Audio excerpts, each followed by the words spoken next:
Little Women by Louise May Alcott. Chapter 32. Tender Troubles. Joe, I'm anxious about Beth. Why, Mother, she has seemed unusually well since the babies came. It's not her health that troubles me now, it's her spirits. I'm sure there is something on her mind, and I want you to discover what it is. What makes you think so, Mother? She sits alone a good deal, and doesn't talk to her father as much as she used. I found her crying over the babies the other day. When she sings, the songs are always sad ones, and now and then I see a look in her face that I don't understand. This isn't like Beth, and it worries me. Have you asked her about it? I have tried once or twice, but she either evaded my questions or looked so distressed that I stopped. I never force my children's confidence, and I seldom have to wait for long. Mrs. March glanced at Joe as she spoke, but the face opposite seemed quite unconscious of any secret disquietude but Beth's, and after sewing thoughtfully for a minute, Joe said, "I think she is growing up, and so begins to dream dreams and have hopes and fears and fidgets, without knowing why or being able to explain them. Why, Mother, Beth's 18, but we don't realize it, and treat her like a child, forgetting she's a woman." "So she is. Dear heart, how fast you do grow up," returned her mother with a sigh and a smile. "Can't be helped, Marmee, so you must resign yourself to all sorts of worries and let your birds hop out of the nest one by one. I promise never to hop very far, if that is any comfort to you." "It's a great comfort, Joe. I always feel strong when you are at home, now Meg is gone. Beth is too feeble and Amy too young to depend upon, but when the tug comes, you are always ready." "Why, you know I don't mind hard jobs much, and there must always be one scrub in a family. Amy is splendid in fine works, and I'm not, but I feel in my element when all the carpets are to be taken up, or half the family fall sick at once. Amy is distinguishing herself abroad, but if anything is amiss at home, I'm your man." "I leave Beth to your hands, then, for she will open her tender little heart to her Joe sooner than to anyone else. Be very kind, and don't let her think that anyone watches or talks about her. If she would only get quite strong and cheerful again, I shouldn't have a wish in the world." "Happy woman, I've got heaps." "My dear, what are they?" "I'll settle Bethy's troubles, and then I'll tell you mine. They are not very wearing, so they'll keep." And Joe stitched away with a wise nod which set her mother's heart at rest about her, for the present at least. While apparently absorbed in her own affairs, Joe watched Beth, and after many conflicting conjectures finally settled upon one which seemed to explain the change in her. A slight incident gave Joe the clue to the mystery, she thought, and lively fancy-loving heart did the rest. She was affecting to write busily one Saturday afternoon, when she and Beth were alone together, yet as she scribbled she kept her eye on her sister, who seemed unusually quiet. Sitting at the window, Beth's work often dropped into her lap, and she leaned her head upon her hand in a dejected attitude, while her eyes rested on the dull autumnal landscape. Suddenly someone passed below, whistling like an operatic blackbird, and a voice called out, "All serene? Coming in tonight?" Beth started, leaned forward, smiled and nodded, watched the passer-by till his quick tramp died away, then said softly, as if to herself, "How strong and well and happy that dear boy looks." "Hum," said Joe, still intent upon her sister's face, for the bright colour faded as quickly as it came. The smile vanished, and presently a tear lay shining on the window-ledge. Beth whisked it off, and in her half-averted face read a tender sorrow that made her own eyes fill. Fearing to betray herself, she slipped away, murmuring something about needing more paper. "Mercy on me, Beth loves Laurie," she said, sitting down in her own room, pale with the shock of the discovery which she believed she had just made. "I never dreamed of such a thing. What will Mother say? I wonder if her—" There Joe stopped and turned scarlet with a sudden thought. "If he shouldn't love back again, how dreadful it would be! He must! I'll make him!" And she shook her head threateningly at the picture of the mischievous-looking boy laughing at her from the wall. "Oh dear, we are growing up with a vengeance. Here's Meg married and a mamma, Amy flourishing away at Paris, and Beth in love. I'm the only one that has sense enough to keep out of mischief."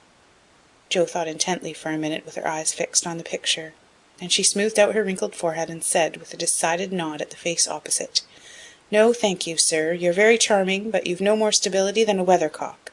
So you needn't write touching notes and smile in that insinuating way, for it won't do a bit of good, and I won't have it."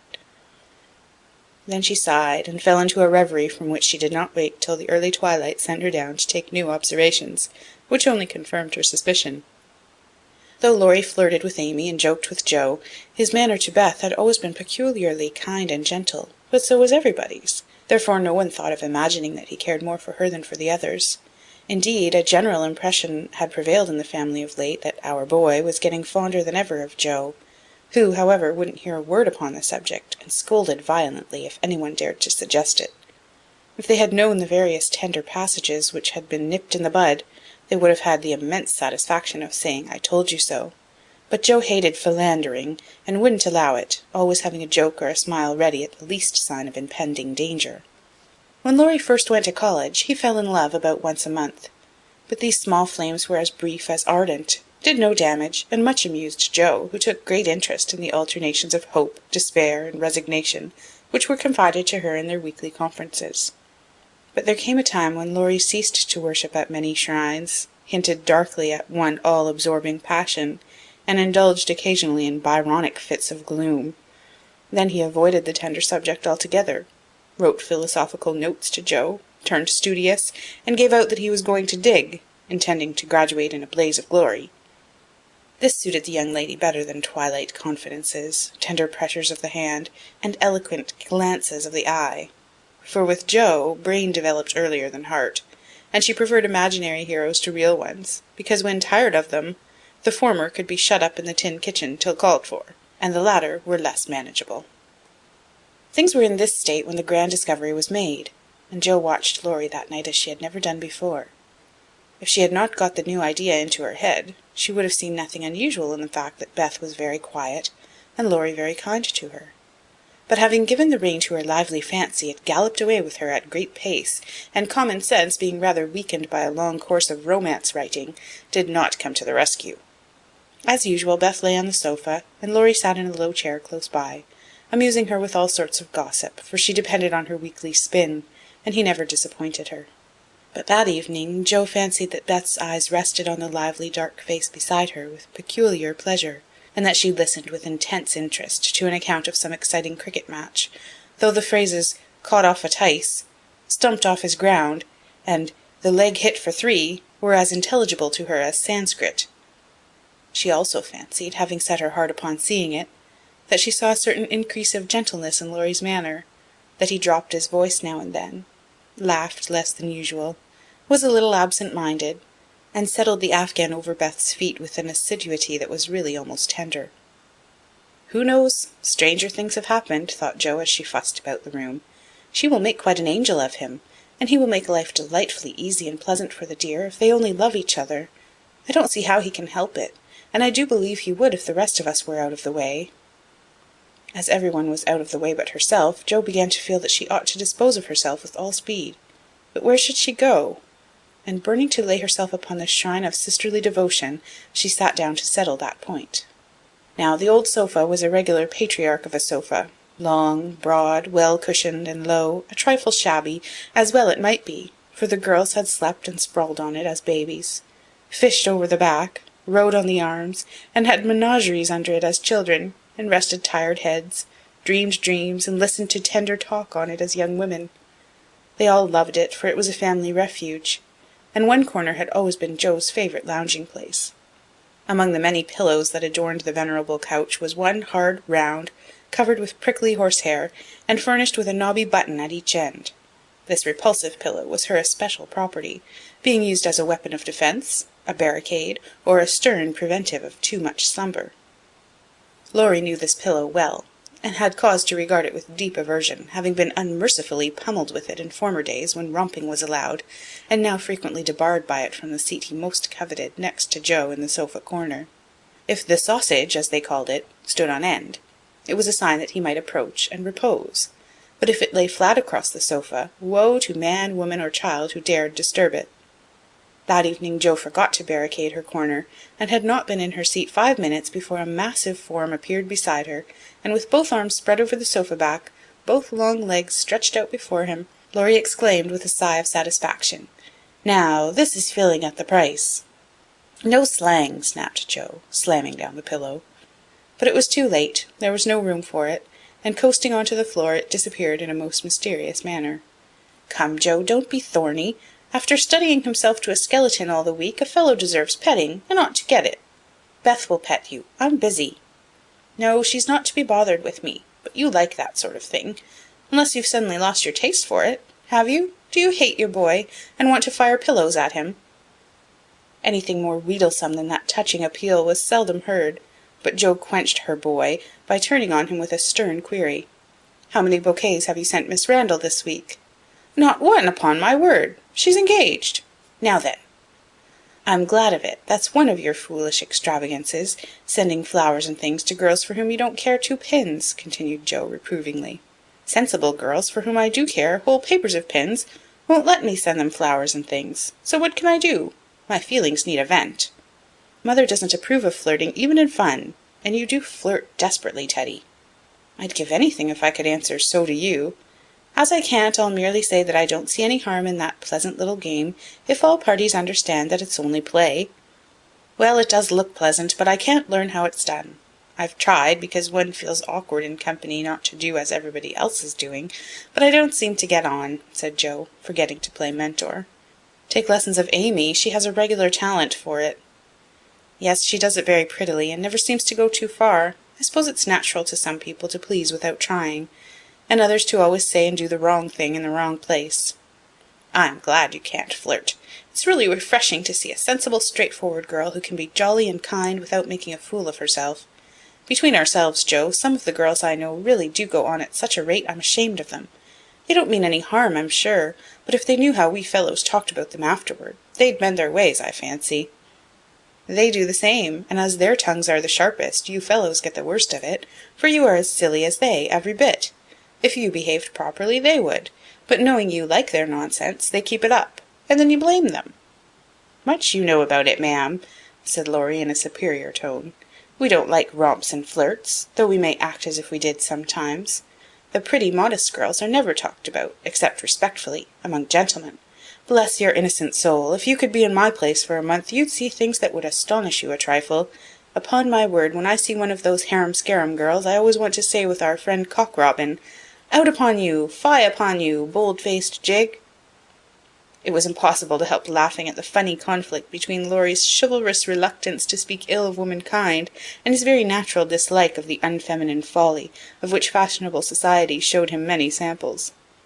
Joe knew that young Lawrence was regarded as a most eligible party by worldly mammas, and was much smiled upon by their daughters, and flattered enough by ladies of all ages to make a coxcomb of him, so she watched him rather jealously, fearing that he would be spoiled, and rejoiced more than she confessed to find that he still believed in modest girls. Returning suddenly to her admonitory tone, she said, dropping her voice, "If you must have a vent, Teddy, go and devote yourself to one of the pretty, modest girls whom you do respect, and not waste your time with the silly ones." "You really advise it?" And Laurie looked at her with an odd mixture of anxiety and merriment in his face. "Yes, I do, but you'd better wait till you are through college, on the whole, and be fitting yourself for the place meantime. You're not half good enough for, well, whoever the modest girl may be." And Joe looked a little queer likewise, for a name had almost escaped her. "That I'm not," acquiesced Laurie, with an expression of humility quite new to him, as he dropped his eyes and absently wound Joe's apron tassel round his finger. "Mercy on us, this will never do," thought Joe, adding aloud, "Go and sing to me. I'm dying for some music, and always like yours." "I'd rather stay here, thank you."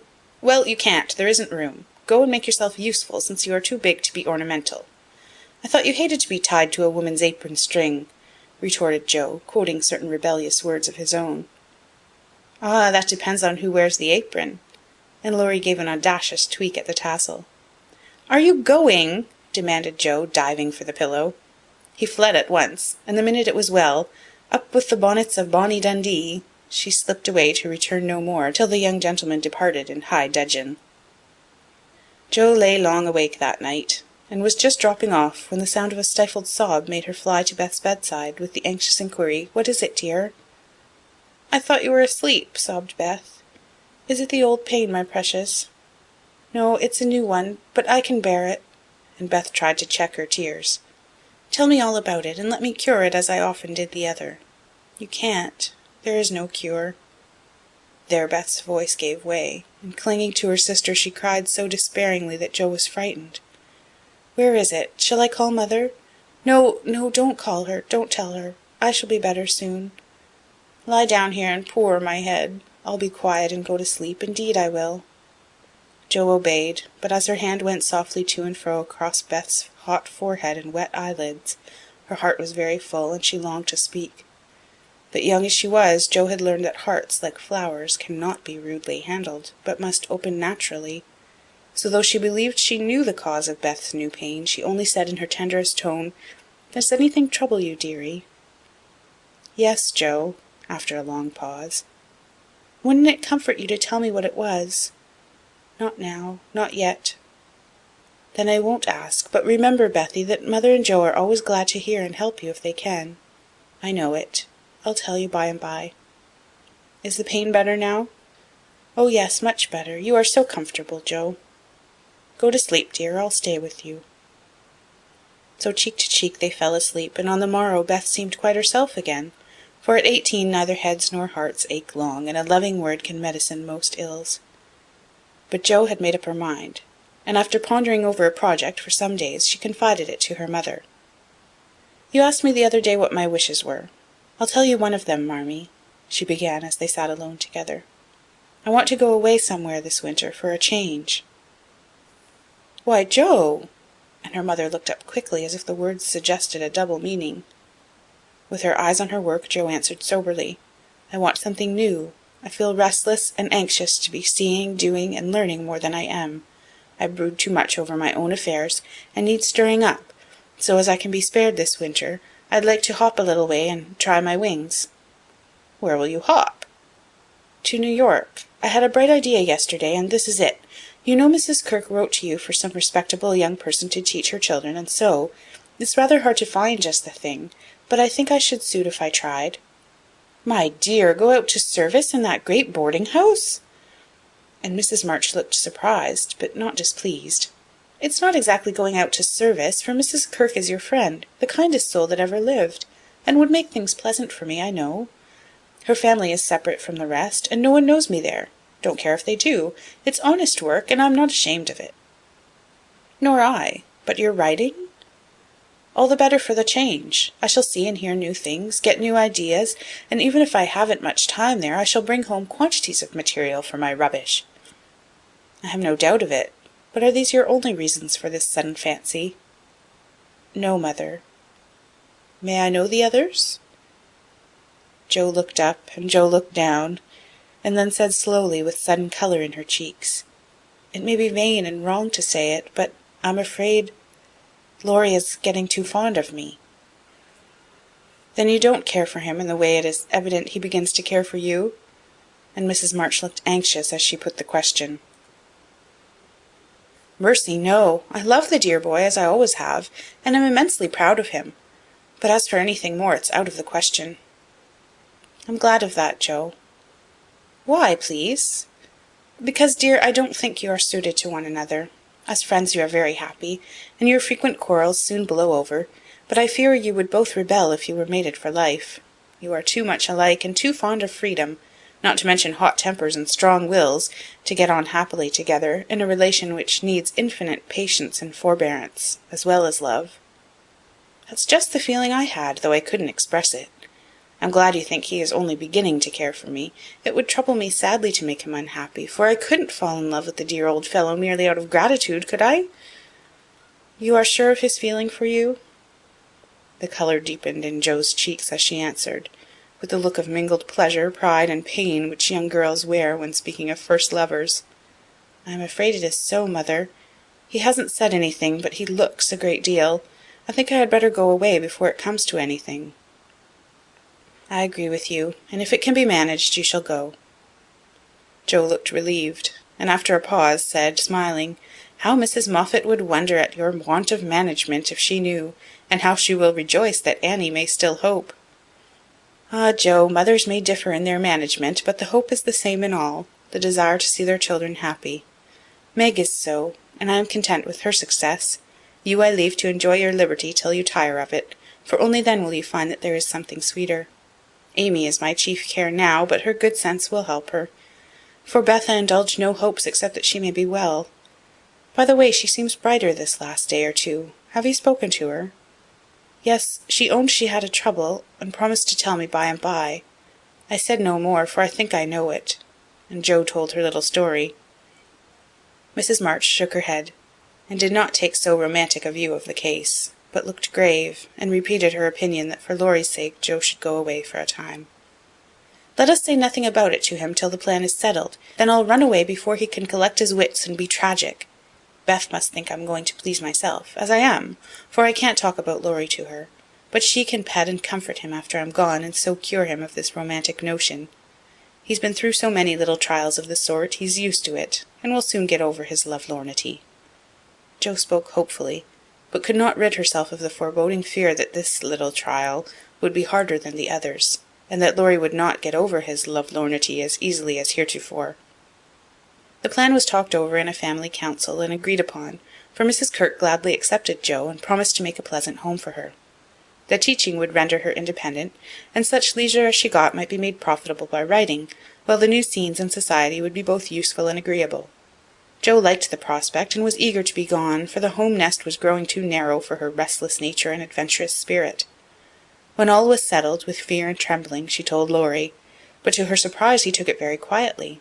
He had been graver than usual of late, but very pleasant, and when jokingly accused of turning over a new leaf, he answered soberly, "So I am, and I mean this one shall stay turned." Jo was very much relieved that one of his virtuous fits should come on just then, and made her preparations with a lightened heart, for Beth seemed more cheerful, and hoped she was doing the best for all. "One thing I leave in your especial care," she said the night before she left. "You mean your papers?" asked Beth. "No, my boy. Be very good to him, won't you?" "Of course I will, but I can't fill your place, and he'll miss you sadly." "It won't hurt him, so remember I leave him in your charge to plague, pet, and keep in order." "I'll do my best for your sake," promised Beth, wondering why Jo looked at her so queerly. When Laurie said goodbye, he whispered significantly, "It won't do a bit of good, Jo. My eye is on you. So mind what you do, or I'll come and bring you home." End of chapter 32.